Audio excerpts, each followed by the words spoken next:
His love and passion for music and performance have ensured that he is one of Kenya's most loved and respected entertainers.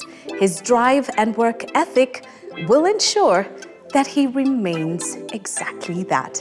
Let's live out loud with the man who goes the distance and will go the distance, Nameless, next.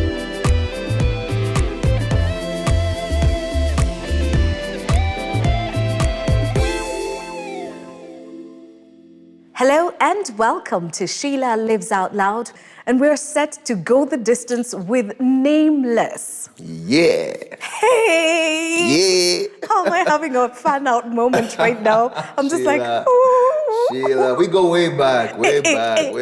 Deadly, shipley. Okay, fine, I'm just singing. Okay, fine. Just moving along swiftly. How are you doing? I'm good. I haven't seen you in, what, 2-3 years now?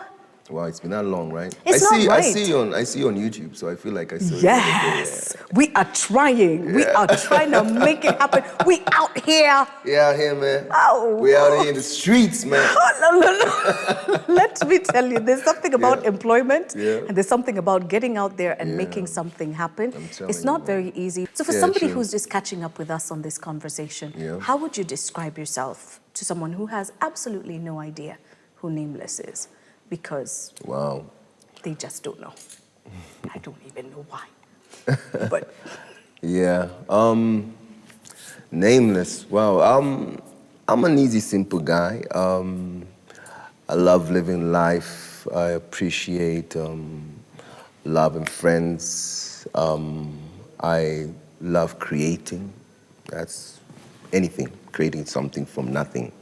I love doing that. I'm married with 2 beautiful girls, and I'm a musician. I've been doing music for, I think it's going to 20 years now. Wow. And I'm just that guy. I'm just that simple guy. Mini Yulem say. No. Aki. Yeah. Aki Nameless, Aki Usaseme Wewe, Aki Niule, Aki Musei, because Ukijua, Aki Ulem say, Awazi Aki Sama Wewe ni Ulem say. Where did you learn your shake? No, I'm telling you. There's something about how things are said today that I just Aki Wewe, Aki Wewe, Aki. No. I went out. I went out a while ago, and we were with Betty Kiano, and so someone was just talking, Aki Betty, umemwona. I was like, how do you even spell Maslay Queens, man. Betty, because that's B-E-E, triple T, Betty with an I. E-E-E-I-H-E-E-E-Y, Betty. I don't know how this is done. But when it comes to reinvention, your music has remained relevant through the years. When you started out, I remember, because we were both in campus at the same time. And blues, and was it called Audible that time? Yeah, it was Audible. There was Sync Sounds. Remember? Yeah, there was Sync Sounds, but then where I met you was Audible. I don't know, that time it was Audible at that time. Yeah, because Sync Sounds, sort of disappeared. And I was like, oh my God, is this Nikki? And I was like, I walk in and I'm like, what? Yeah, I'm Nikki. Yeah, no, you walked in there like, No. Me, that time I was like upcoming artist. So now you guys were the main, you. Giddy, Maji, Kalamashaka. Those were the main guys. And me, I'm coming in, upcoming. So, when we come, we see you guys walking past. We're walking in there. Easy jumps.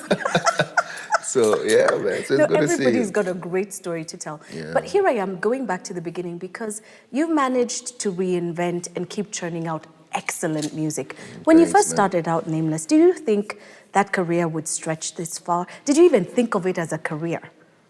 No, honestly, I thought of it more as just a passion. It was just something I liked doing, music. When I got into it in campus, because before it was normal high school, you like rapping and singing. I started as a rapper. But in campus, when we got into it with my friend, it was more like, it's a hobby. I'm studying architecture, this is a hobby. But when I recorded and then performed, I felt, wow, I loved that process. From an idea in the studio to millions listening. And then I got lucky and got into a competition and did Mega Rider So initially it was just that, and then it changed into, oh, I got paid for this. I got 1 or 2, 3 shows after I did Mega Ride, and then I was like, this can pay my fees. Yeah. In campus. How do you think some of us finished campus? Yeah, man. Because remember, HELP decided we're scrapping, paying people money for studying. Exactly. So you were part of that group. I was going through that, man. So then I was like, wow, okay. And then I got more involved into it. And then now my strategic mind started thinking like, okay, I really do love this. How do I make this also a career and a business? That was in campus. When I just finished campus, I already checked a couple of songs. And now I was like, by the way, I can actually make this a career, you know. And so I made that decision around that time. Yeah. And from then on, I was looking at it as, yes, it's a passion, but I also have to think of it as a business so that I can be able to keep doing it. Because if it's a hobby, then, you know, you just do at some point you'd have to push it aside and say, okay, now you need to earn money and stuff. So from then on now, it always was all about longevity. In my head, I always used to think of it like, this is a marathon. Yeah, this is not a sprint. So my strategy of releasing music, my strategy of performance, my strategy of how I tour, make sure that I'm not in one place for too long. So I was lucky enough that my music got into Tanzania, got into Uganda, got into Africa. So I kept moving around. And, you know, and that kept me going. Kept you going and refreshing you and keeping you. And then now also, then after that now, with every, when I do like 3-4 years of a certain sound and vibe, I have to change it. I have to meet the producer who can take me through that, you know. Because there's you as a writer, or the author, the performer, and then there's a producer who is like the vehicle of your idea. Which this idea you have comes to life. So you need someone who understands you as the artist and understands the market, so that they deliver you basically to the market the right way. A new sound, a new you, but a new still vibe, the but same still goodness. You still have something there that people still connect with, because the minute you make a connection with people, it's not that easy, right? Yeah. Many artists try to make a strong connection. So when you have that connection, you make sure you don't lose it by totally changing. You strengthen it. You strengthen it. You change it, but you strengthen it. Okay. Now, you're one half of a very famous couplehood. I mean, when it comes to royalty, I think everybody showed up for your wedding with Wahoo, and everyone's followed, you and Wahoo over the years. Yeah. And it can't be easy being in the limelight, because people always have something to say. Sometimes it's a good thing to say, and then sometimes it's not necessarily a very good thing, and you've weathered your storms. Yeah. How do you keep things going, especially when there's a storm, especially when people are yakking away and saying things and they don't even know the half of it, and then it isn't even true, and then how do you keep things intact at home and not let that noise come in between? I think one thing that is an advantage, it can be a disadvantage, but also an advantage, is that we're both in the same industry, so we both understand it. So we know that, the public will speak. I'll be honest, in the beginning when I started off, I used to wonder so much, why are people coming up with lies? Why are people saying this about me? And why are people hating me for no reason? Or why are you even talking about me in this light? And especially haters. Because the concept of haters is just someone just hating you for no reason. Because he has issues with himself, he hates you. So I initially didn't understand that, because I'm a creator and I want to just create music. But after some time, I got to understand it, and I was like, okay, now we understand that. Then also with wifey, at that time girlfriend, we began to understand, okay, we're in entertainment, we made this decision. We're private people, but we've gotten into an extroverted career, so we need to adjust to that way. So we became very protective of each other because of that.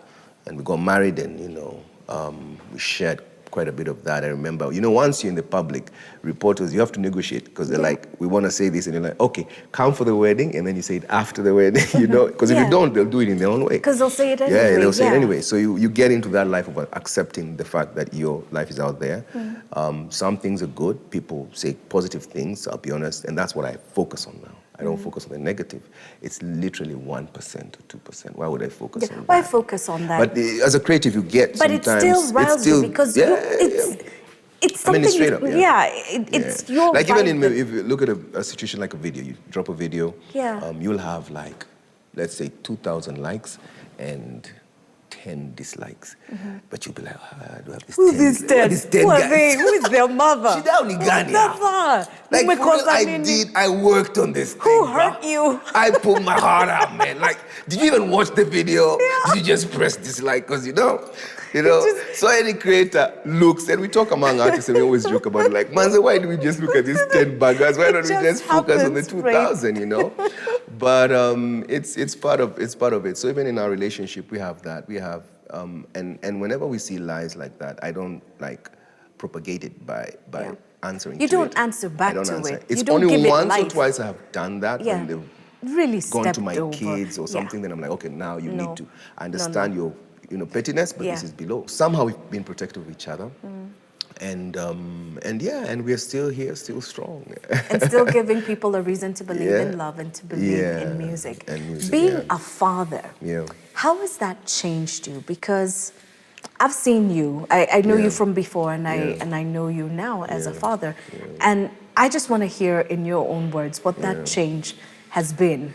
Because there has been a change. Not that he was but but you have changed. I mean, there's definitely change, personal change, and public change also. Even just from the time I got married, something's changed, even in my music vibe and style, but even in my character.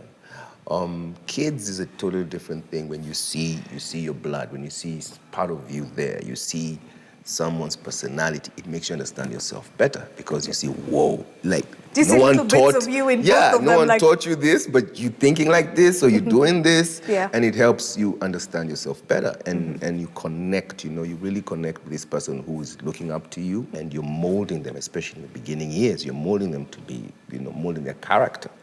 But what it does, man, and most parents, I'm sure, go through that, is you're teaching your kids stuff, and you're like, you need to do this, and you shouldn't lie, and you shouldn't run, and you need to work hard and run. But as you say that, you have to live that, you get. So even the things about you, and the funny thing is this, you've made your mistakes, you know your weaknesses, you don't want them to go through that. So you're telling them those things. Yeah. Keep tidy, make your bed, do Try this, to save them time learning it later. Exactly. Just get it together now. And you have your own issues, so there are times your kid will step on you and be like, yo, but dad, why did you lie there?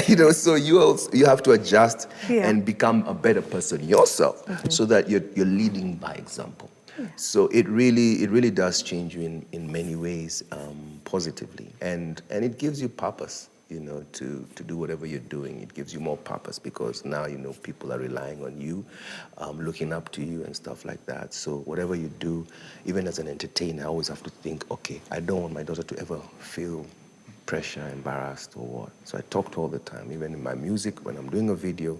I remember the first time I was doing a video when my firstborn was old enough to understand, and I had to show the video before, and it was a song I'd done like 4 years ago called African Beauty. And I wanted to make sure she understands this is acting, and and so that she doesn't have issues. So because school kids are going to be like, hey, your dad, Manze, was dancing, Manze, with an Akagawa. Yeah. Like, your mom, like, such things, you're lying. This is not your mom. So you need to prepare her. So I sat her down and put her through. She was watching, and I'm like, explain the song. It's about celebrating African beauties and what, And so I was like, so you cool with it? She's like, I know it's acting. Like, why I'm you? Not a baby. I get it. Then she's like, but why are you singing to many girls? Why are you singing to one girl? I was like, okay. Oh my goodness. I could see my wife in her, like, Nini, where, And I'm like, Daddy, okay, explain why don't you just sing to one girl? I found that so interesting. But yeah, so all those things, begin to change in your career, life, personality, and stuff. Okay, speaking of the kids, just before we move along quickly, there are two schools of thought. The people who say, keep your children off the gram, keep them off, social media, just keep them off, and let it be a decision that they make when they're ready. But with you and Wahoo, it's slightly different. You've let people into your house, you've let people into your family. People are watching your daughters grow with you. Yeah. Did you sit down and discuss this, or did it just happen and you figured, it is what it is? I remember a particular part of my life when I was debating on many things because of this being public and my kids and all that. Yeah. And I was worried about my kids handling that, because I know my kids are very sensitive. And there's a time I remember, I can't remember what the reason was, but there's a moment I was feeling, this public life, I don't want it anymore, and I don't want to stress and I think I just need to retire from it and take a private seat. I think I was just going through my own, And then somehow I realized now I'm running away from my calling as who you really are. Yeah, as a musician and an entertainer. And instead of running away from it, I need to strengthen my daughter's character to handle all that, because even when she's alone somewhere, she'll still have to handle some of this negative energy and have to learn how to create positive from inside. And exactly. Yeah. So instead of hiding her from that, you need to be able to handle it. So I made that conscious decision with wifey too, and we were like, you know what? We are public figures. Like it or not, we are public figures. Even if we resign now, retired now, we'll still be. Huyo ndio yule msee alikuwa anaimba Mega Rider. Na kamezeeka na katumbo. So I'm like, just take own this space, because that's your life. Make your kids understand that's the life. So that they'll deal with a bit of hate also. Because my daughter has come once in a while, twice home, and she's like, someone was hating on you, man, saying, gee, some kid was like, your dad makes such boring music. Oh, God. So she came home and said, hey, Dad. God was like, Dad. Dad, man. So I asked her, so how do you feel? She said, I don't believe him, man. So I'm like, so what do you feel about it? She said, I'm just curious why he would come to tell me that, yet he knows you're my dad. So I was like, now you know the concept of hating. Because he was trying to make you feel bad. Right. That's why he was doing it. Otherwise, he could have just kept the opinion to himself. Exactly. But why come to you or tell someone else but you? So that really, it really changed a couple of things in my house. Excellent. You're using every moment as a teachable moment, including social media. I'm telling you, sometimes I feel like an advocate. Social media now, it changes lives. I know, right? So I'm old school, so we never had social media. No, we didn't have this. So when it came in, I struggled with it. I'll be honest, I struggled for some time. I was like, I'm not gonna go on social media. What am I doing? What am I sharing and stuff? Because I don't share. But it's about adjusting with time. It's adjusting, and you've got one of the highest numbers of followers as well. When you look at celebrity life. So I started realizing that and adjusting to it. It's a good place to be. Nameless continues the journey of his life and the medical emergency that changed everything in part 2 of this episode.